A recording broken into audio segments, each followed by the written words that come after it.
Hi everyone, I'm Jim Heidt, and I'm pleased to welcome you to the Ogdensburg and Norwood, a layout based upon my family experience of operating a real railroad of that name back when I was a kid in high school.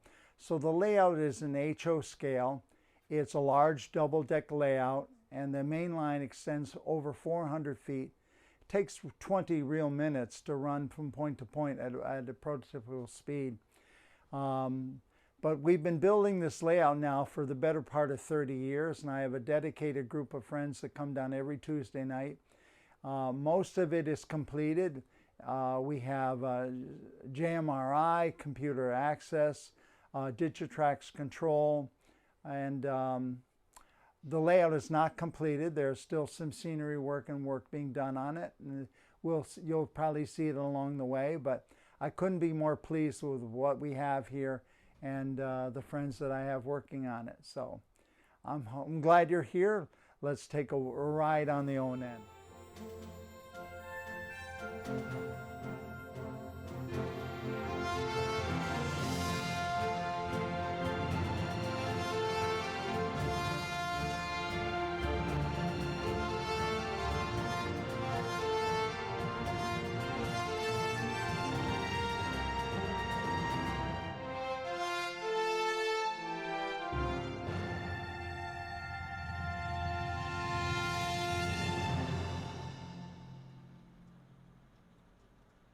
I'm thankful that Ed is here taking the time Saturday morning to video this and so we can visit with you.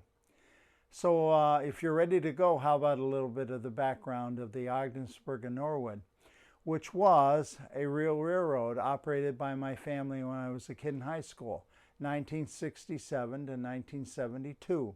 And it was the westernmost 25 miles of the Rutland. So the Rutland Railroad, as you may be aware, of course, ran across Vermont, came up across the very tip of upstate New York, Rouse's Point, and then ran west across the roof of the state to Norwood. And the reason for that was they had the Great Western interchange with the New York Central back in the day. And the New York Central owned the Rutland during the period of World War I, so it worked out for both of them. But in any event, the railroad was really built back in the 1840s to go to Ogdensburg, because Ogdensburg, for the Northeast, was the great port of call for all railroad construction, wanting to get to the navigable waters of the Great Lakes. And Ogdensburg was the furthest east that could happen before the construction of the St. Lawrence Seaway. So all the railroads, all through New York State, who had any visions of having any kind of connection with the Great Lakes, including the Lehigh Valley. Lehigh Valley ran up right through Camden, and they intended to go to Ogdensburg. But the Northern Railroad came all the way to Ogdensburg, and there we go. So in any event, the Rutland goes out of business in 1963 due to a labor strike. And at that time, they elected to tear up all the track from Norwood going east across New York. But they left the 25 miles between Ogdensburg and Norwood, because by the time we were up there, the Ogdensburg Port Authority had gone into effect, and they wanted to have rail service at the port. So the interchange with our short line railroad was at that time with the Penn Central at Norwood on the Montreal Secondary, which still today runs from Syracuse all the way up through the North Country. So we actually had the railroad from Ogdensburg to Norwood. But what I elected to do was to backdate and expand the layout. My family roots are with the New York, Ontario and Western, and I'm a fourth generation railroader with a lot of deep history, personal history in the railroad. So I wanted to have a system which combined both influences of the O&W, a class line road going through the Catskills, through the mountains, as a bridge line, and I wanted to do that with the O&N. So what I did is I backdated my model to 1948 to be a class 1 bridge line connecting Canada, the Canadian Pacific, with a car ferry at Ogdensburg across the St. Lawrence, serving New England. this bridge line, and which was similar to and prototype to the Central Vermont, the CV, which did exactly the same thing with the Canadian National, being the Canadian National bridge line into New England. So the whole concept is to move traffic between southern New England and Canada. So this line here is all fictional. And what we've modeled here is essentially the northern division, which is from Ogdensburg down here to Northville on the Great Sacandaga Reservoir, the Great Sacandaga Lake. The southern division goes down through the Capital District and ends at Pittsfield, Massachusetts, where we interchange with New Haven. So there are all these interchanges along the way with the Rutland. Again, 1948, the Rutland's still in business. So we have a serious interchange with the Rutland at Norwood, taking care of the east traffic. We also have interchange with the New York Central at Norwood and at Potsdam, which are designated right here. And then we have a branch line that comes down into Utica, our own branch line. And Utica in the 1940s was the great classification area of the New York Central in the 40s, not Syracuse, but Utica. And they interchanged there with the Lackawanna going down to Binghamton. And the O&W had a line that went into Utica, so we interchanged with the O&W as well, which of course serves the northern part of the Catskills for us. And then continuing further on the main line to Mechanicville, you have the interchange with the Boston and Maine, which is an essential interchange even today, and the D&H going north-south through the Albany-Troy area, and then down into Pittsfield and the New Haven. So that's the railroad, and that's the concept that we have. We have 5 different staging areas on this layout where it allows for interchange or off the railroad traffic. And over the years that we've had this layout, we've developed an operating schedule that incorporates all of that. So none of these towns on the Northern Division are modeled authentically to the prototype. What they are is they're placed on the layout geographically as they're supposed to in relation to how they line up theoretically on the map. So if you see scenes of different towns that you know, and you say, wait a minute, that doesn't look like it. Well, you're right, it doesn't. It's not intended to. And we'll talk about that as we go along. So that's the overview. Okay, so now we're at the Southern Division, and again, it's the same thing as the Northern down below. Here's the staging elevators for it. Again, 3 different platforms, 3 tracks each, so 9 total tracks, again, on a separate elevator through the separate controls down here, which you've already seen in detail. Everything leaves on these approach tracks on the Southern Division and then goes out of sight behind me to reappear on the causeway over the Great Sacandaga.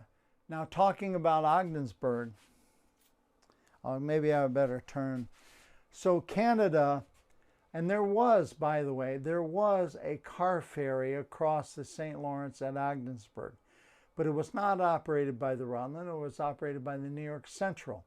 And when we first moved there, it was still operating, connecting with the Canadian Pacific at Prescott, Ontario, across the St. Lawrence, with the New York Central then at Ogdensburg, and later the Penn Central.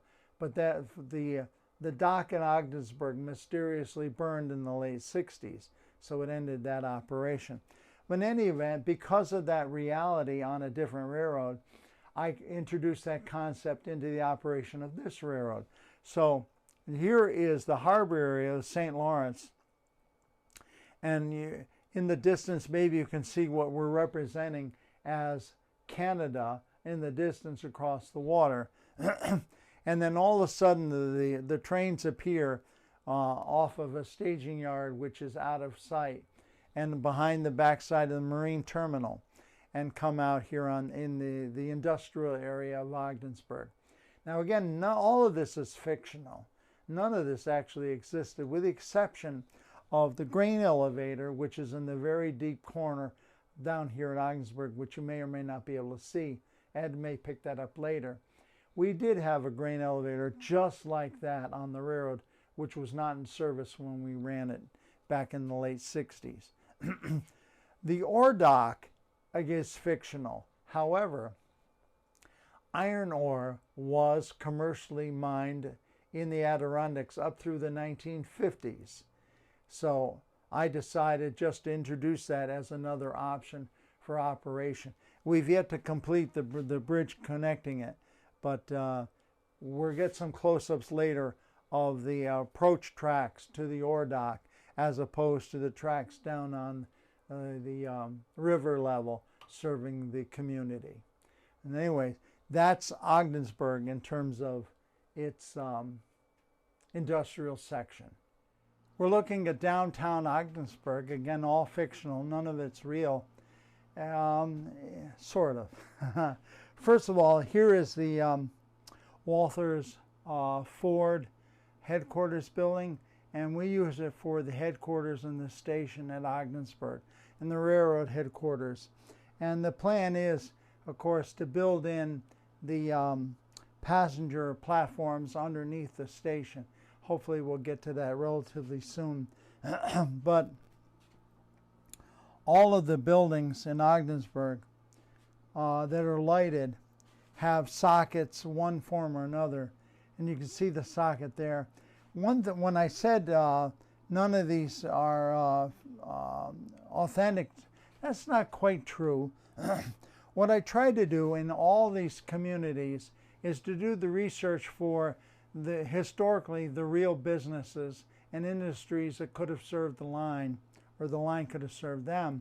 So here is MSOL's department store across the street from the headquarters and station, and that is lighted up and it's detailed inside. And I'll tell you what, I had to do the clothing racks inside with cardboard, with paper trousers and dresses that I cut out myself, and that was a lot of fun. But I don't know, I think I'm the only one who knows it's there, but there are people in there shopping and whatnot with the MSOLs.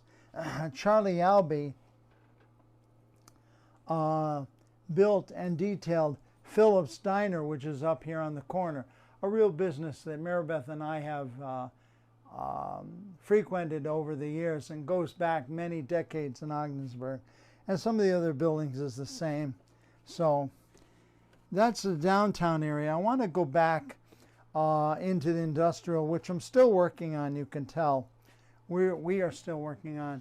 And one thing that's been very helpful is this product, which is no longer available, from King Mill Enterprises, these HO scale paper buildings.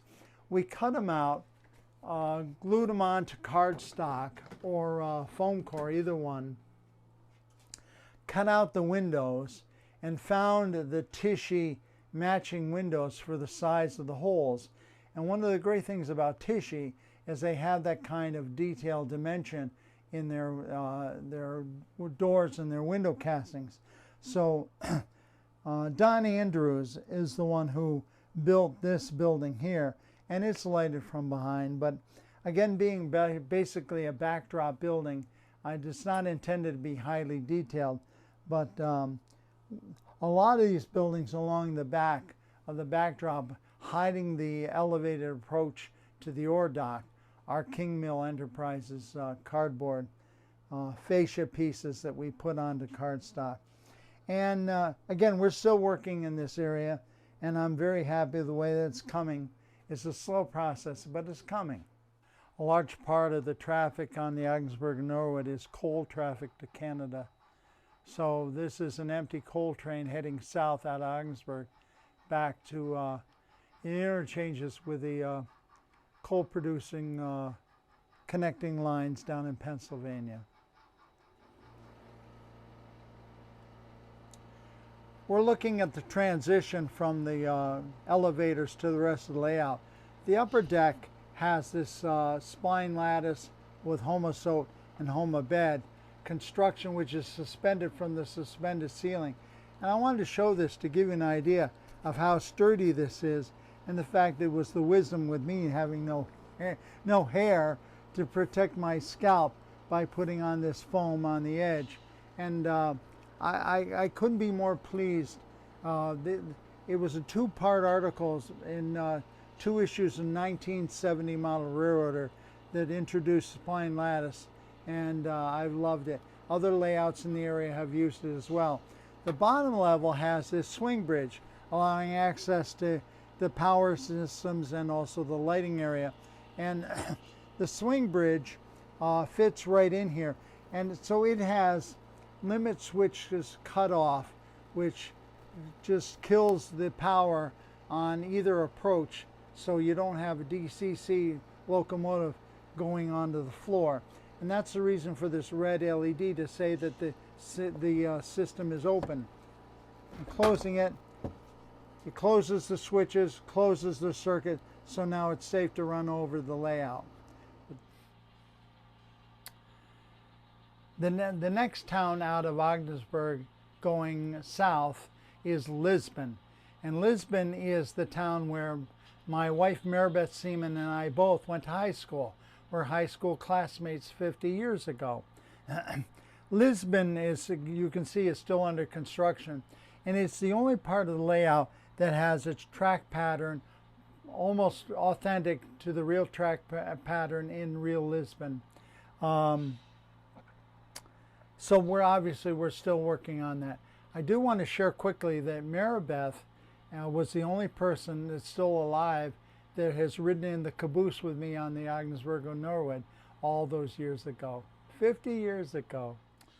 On the lower level, heading south out of Lisbon, we come to Madrid. The rest of the world pronounces it Madrid, but up in the North Country, they pronounce it Madrid. So Madrid is still under construction, still being developed, and someday I hope to have the Waddington Condensed Milk Company, which will be a massive scratch-built industry along the line, which actually existed in Madrid. So that's just a run-through with a passing siding, and it doesn't do much else but just be another stop on the real Ogdensburg and Norwood. And then over here is Norwood. Norwood is just about finished in terms of its construction and detailing. There's a little bit more to do on the real fine detailing, but operationally it is concluded. This is the interchange with both the New York Central and the Rutland. The Rutland staging is actually behind these structures here.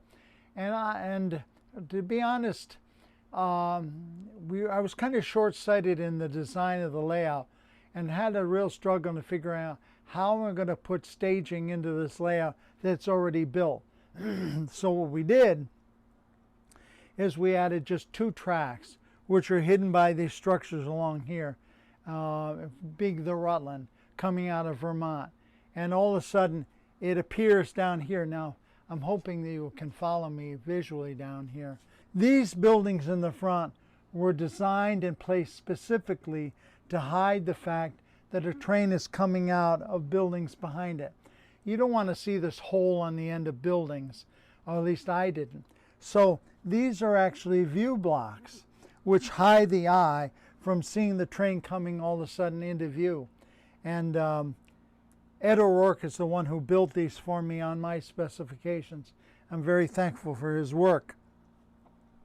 So the Rutland comes in here, and this is the interchange track with the Rutland. Our main line is here, and in the back, that is the New York Central main line, or the Central Secondary from Syracuse all the way to Montreal, going through Norwood, which it actually does. The next town south of Norwood is Potsdam, and Potsdam is it's a college town in reality, but I'm turning it into a more of an industrial location.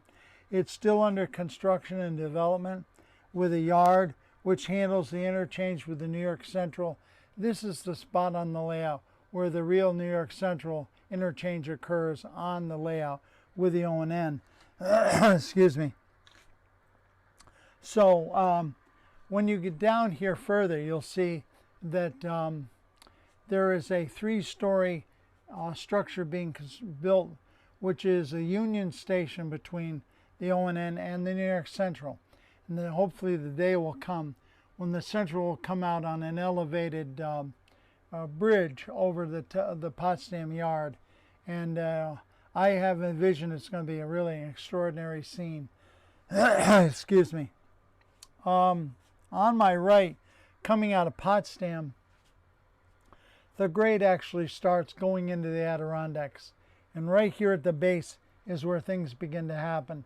And it's a steady uphill grind through Hanawa Falls, all the way up through Colton, which we'll see later, into this upper level we'll talk about in a bit.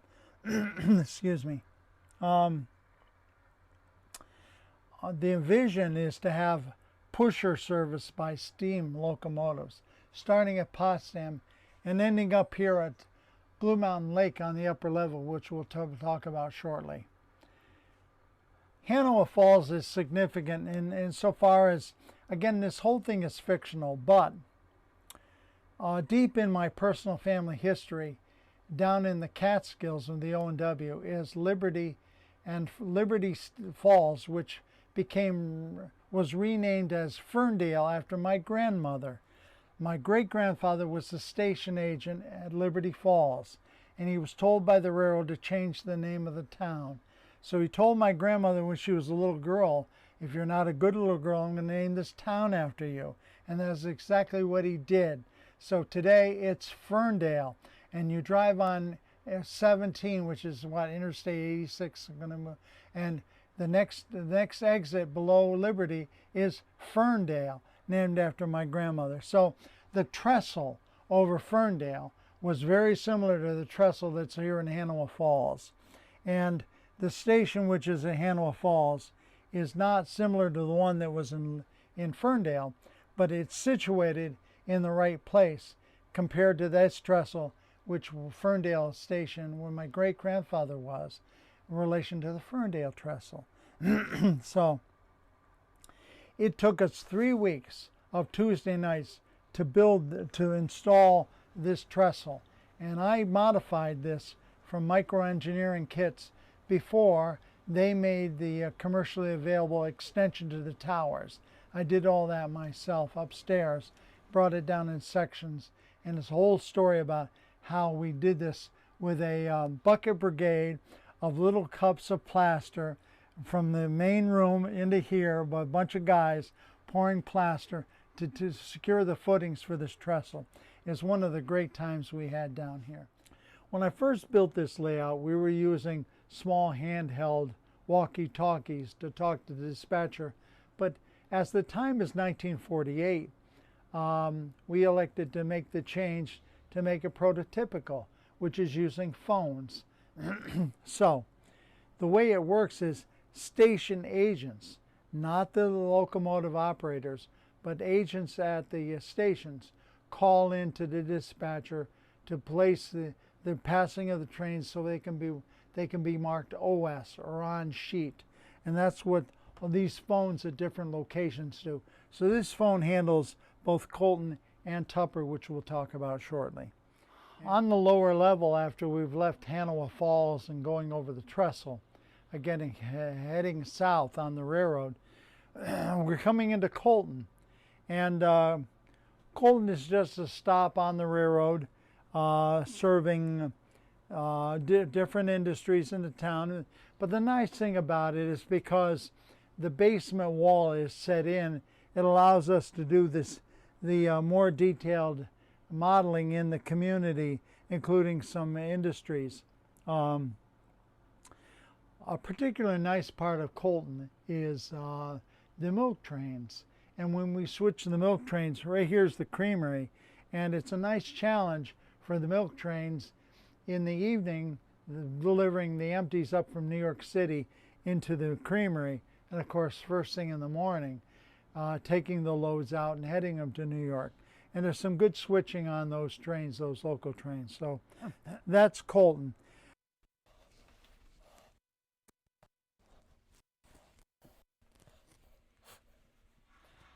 Obviously, this is the helix connecting both levels of the layout. The helix is the oldest part of the layout, having been built for a layout that I was building previously in another town. Bill Swain, who retired Air Force man at Griffiths, was the brainchild behind the design and the building of this. As far as I know, it is the first threaded rod helix in existence. I love it because the way you can finally adjust the different towers to get the consistent grade throughout the whole rise, and also because